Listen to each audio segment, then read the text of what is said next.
गन्ने की खेती के सभी आयाम पे चर्चा हो चुकी है लगभग। आज हम गन्ने में कीट नियंत्रण पे चर्चा करने जा रहे हैं।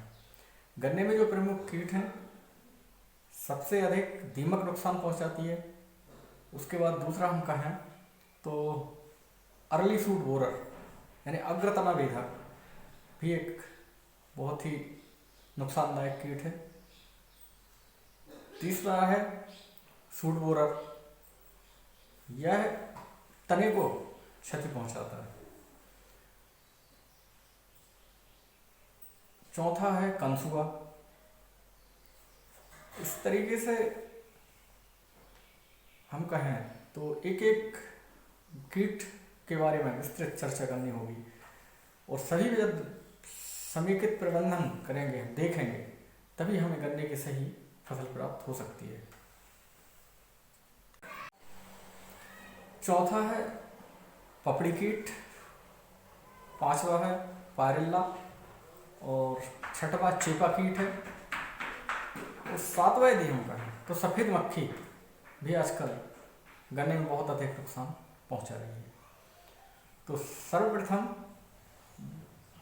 दीमक, जैसा कि हमने चर्चा की थी, तो दीमक के लिए जो उपाय हैं किसान भाइयों, उसमें गहरी जुताई एक बहुत महत्वपूर्ण उपाय हो सकता है। यदि हम गहरी जुताई करते हैं तो दीमक से हमें निजात मिल जाती है। दूसरा होता है कि जो गोबर की खाद हम डालते हैं वो पची हुई होना चाहिए, यानी सड़ी हुई, जिसमें वजन कम हो, हल्का हो, हाथ में मसलने से भुरभुरी होती है, वो बगड़ जाती है, कहना चाहिए फैल जाती है, और उसमें कोई गंध नहीं होनी चाहिए। उसी गोबर को हमको अपने खेत में डालना चाहिए।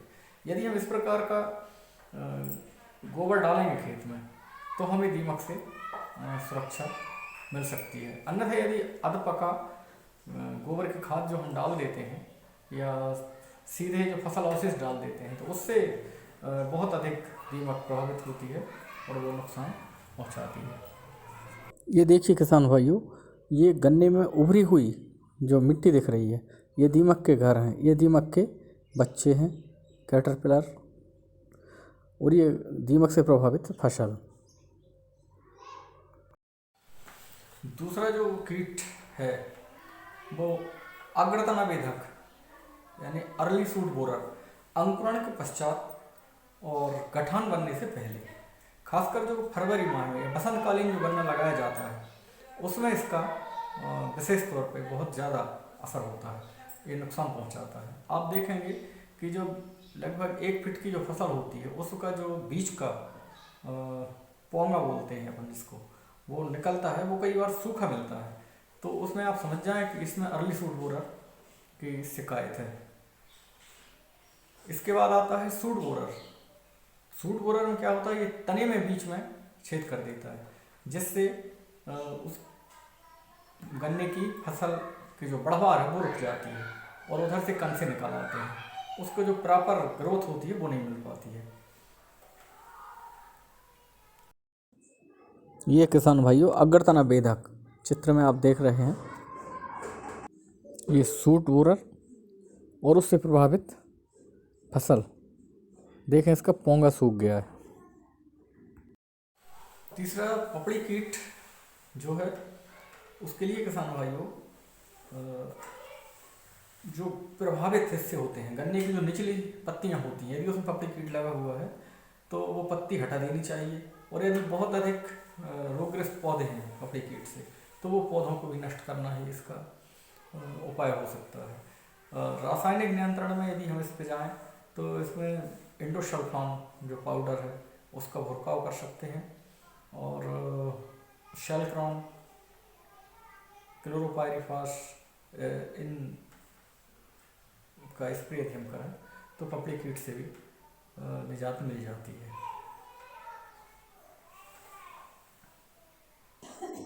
ये पपड़ी कीट से प्रभावित पत्ती आप देख रहे हैं किसान भाइयों, और इसके साथ ही ये पपड़ी कीट भी है, इसको तेला कीट भी कहते हैं।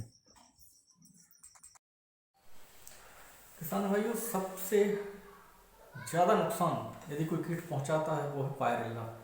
तो पायरिल्ला के लिए वैसे हमारे यहाँ बहुत अधिक कार्य किया गया है। पहला एक उपाय जैविक में ये होता है कि एपरकेनिया के जो अंडे या कॉलोनियाँ होती हैं, जब वर्षा ऋतु शुरू होती है तो उससे पहले जहाँ पर एपरकेनिया मित्र जीव है हमारा, इसके अंडे या कॉलोनी, पत्ते जो सूखे पत्ते होते हैं पुराने गन्ने में वो होते हैं, उसकी आप देखें इस वीडियो में पहचान बताई है मैंने, उसकी जो कॉलोनी होती है वो चौकोर होती है और इसके सिरे से काले रंग का एक स्पॉट होता है। जबकि हम इसी प्रकार से पायरिल्ला की भी कॉलोनी होती है लेकिन वो गोल होती है, इतना अंतर होता है इसमें। तो पायरिल्ला कंट्रोल के लिए सबसे अच्छा है एपरकेनिया के जो अंडे हैं वो लगभग 1 एकड़ में 50,000 कॉलोनी के हिसाब से यदि छोड़ दें हम तो पायरिल्ला का स्वाभाविक नियंत्रण हो जाता है। इसके लिए दूसरा जो जैविक नियंत्रण है वो काफ़ी अच्छा है, क्राइसोपायरिल्ला। ये नागपुर में एक कंपनी है वो बनाती है, उसका मैं वीडियो इसके नीचे नंबर दे दूँगा वीडियो लिंक में, तो उससे आप ऑर्डर कर लें और क्राइसोपायरिल्ला मंगा लें।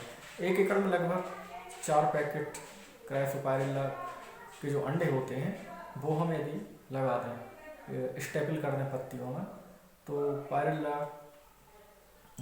का नियंत्रण हो जाता है। क्राइसोपायरिल्ला एक हरे नीले रंग की छोटी सी तितली होती है, वो पायरिल्ला को खा जाती है और जैविक नियंत्रण पायरिल्ला का हो जाता है। इसके लिए रासायनिक नियंत्रण भी कर सकते हैं किसान भाई, जो वैसे तो इसका सर्वश्रेष्ठ नियंत्रण जैविक नियंत्रण है। बाकी रासायनिक नियंत्रण की यदि हम चर्चा करें तो इसमें फोरेट 10G करके जो आता है वो डाल दें, या फिर मेलाथियन पाउडर डाल सकते हैं और स्प्रे भी किए जा सकते हैं। यदि सेलग्रॉन का हम स्प्रे कर दें तो उससे भी हमको पर लेकिन गन्ना की जो फसल जब बड़ी हो जाती है तो उसमें स्प्रे करना संभव नहीं होता है, तो फोरेट 10G का सबसे अच्छा प्रयोग रहता है इसमें। चित्र में देख रहे हैं किसान भाइयों आप, ये एपरकेनिया की कॉलोनी है, ये चौकोर होती है, जबकि पायरिल्ला की जो कॉलोनी होती है वो गोल होती है।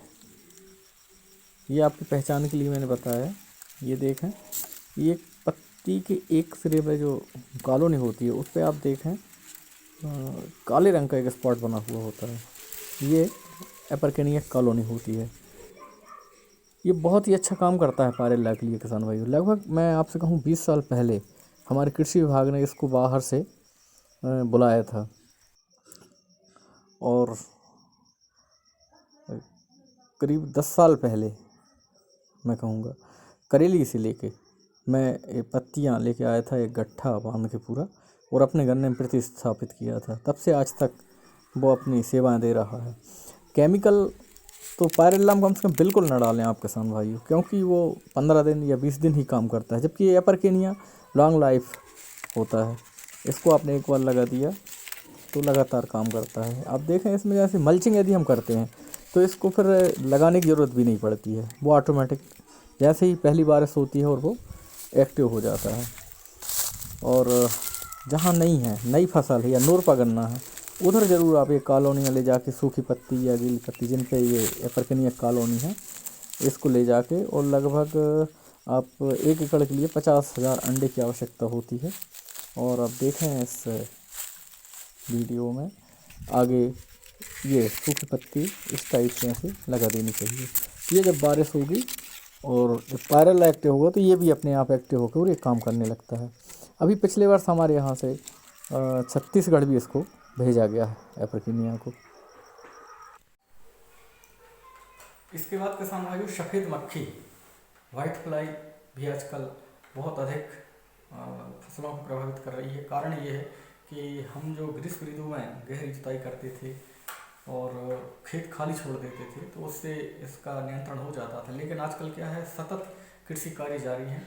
जैसे गन्ना लेंगे, गन्ने के बाद पता चला गेहूं हो गया, चना हो गया, उसके बाद फिर मूंग ले लेते हैं, मूंग के बाद धान लेते हैं। इस टाइप से उसको ख़त्म होने के समय नहीं मिल पाता है। इस कारण से वाइट फ्लाई का भी बहुत अधिक नुकसान उठाना पड़ता है किसान भाई को। इसमें सफ़ेद भूरे रंग के धब्बे बन जाते हैं जो हमारी फसल को नुकसान पहुंचाते हैं। इसके लिए बहुत अच्छा एस्टामोप्रेट या कहें इमिडाक्लोप्रेट का स्प्रे यदि हम कर दें तो रस चूसक कीटों से ये सफ़ेद मक्खी टिड्डी इनसे नियंत्रण हो जाता है और हमारी फसल सुरक्षित रहती है। सफ़ेद मक्खी का जैविक कीट नियंत्रण भी बहुत अच्छा है। इसमें बवेरिया बेसियाना का यदि हम स्प्रे कर दें तो सफ़ेद मक्खी खत्म हो जाती है। आप पिक्चर में देखें, कंसुआ एक मोटी सुंडी होती है, ये अग्रतना को या काट देता है और जो है कीड़े पड़ जाते हैं। जब हम देखते हैं ये पत्ती सूख रही है गन्ने की, तो उस समय उसको जब फाड़ के देखते हैं तो उसमें कीड़े निकलते हैं छोटे छोटे। तो कई बार हमको ये भ्रम होता है कि ये कीड़ों के द्वारा नुकसान हुआ है, जबकि कीड़े से नुकसान नहीं होता, वो नुकसान होता है कंसुआ से। तो कंसुआ के लिए इलाज पहले चर्चा हो गई है, उसी हिसाब से ड्रेंचिंग कोराजिन की या क्लोरोपाइरिफास की या शेल्ट्रॉन की, किसी भी की हम ड्रेंचिंग करते हैं या ट्राइकोग्रामा कॉर्ड यूज़ करते हैं तो उससे उसको सफलता से नियंत्रण हो जाता है। तो इसी मंगल कामनाओं के साथ किसान भाइयों कि आपको अच्छी उपज प्राप्त हो। उन्नत खेती चैनल बरहंगे साया से समय समय पर जानकारी देता रहता है आपको।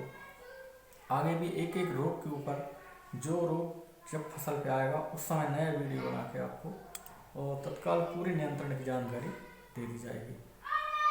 आशा है आपको वीडियो पसंद आया होगा, और यदि पसंद आया है तो लाइक करें, सब्सक्राइब करें और अन्य किसान भाइयों को भी शेयर करें। धन्यवाद।